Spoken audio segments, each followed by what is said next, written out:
Hello, my name is Andrew Morgan Smith, and I want to talk to you today about what you should ask for from a production company or from a project so you can get started. And you have everything you need before you get working. So come see.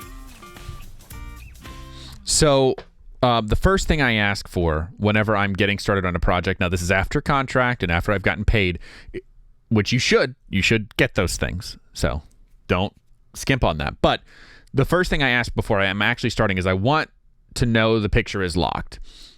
Basically meaning they're not going to change anything else. They're not fudging things by, a couple frames here and there, cutting out scenes, adding scenes. I want it to basically be done. And by basically, I mean, you don't need VFX to be done. You don't need sound effects to be done. You just need the picture to not change. So all the timings you work so hard at building don't change anything in the edit. So that's the first thing. So once the picture is locked, which I know sometimes you can't really do that. Sometimes things just change or things aren't things just happen, right? Which can be very frustrating. But I asked for locked picture. The next thing I asked for is make sure that your cut has time code on it, which is right here in this corner. And so time code basically just refers to in your movie, this is the hour. So sometimes if you're in the first hour, it'll say 01:05, minutes, seconds, and these are frames, right? So the reason why this is important is whenever you're getting notes, everyone can reference back to the video at hand. So if anyone's watching it in QuickTime on their phone, they can go at 00:05:44:11. There needs to be a hit. We need something right here.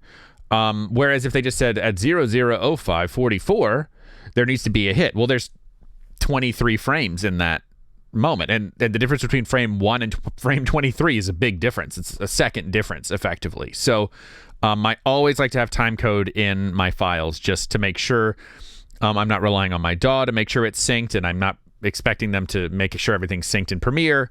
It's just everyone has that one frame of reference, which is very useful.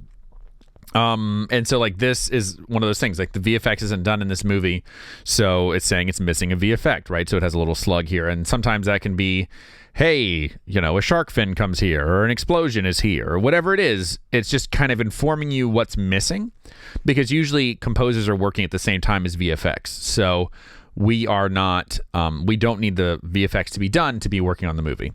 The next thing I'll ask for is a way to separate out temp and dialogue.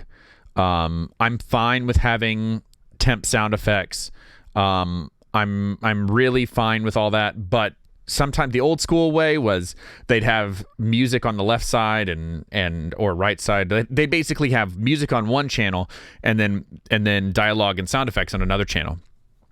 So that way you could split them out. So you just make a mono channel that would have, everything on one side.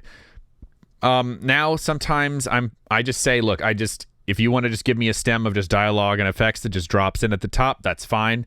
I just need a way to separate dialogue and effects from music, because I have had people deliver me a movie to work with and it has music on it. So you can't score that. So, those are the big asks that I ask for when I'm starting out on a project. So hopefully that's informative. I'll let you get back to writing. Make sure you're writing something every day.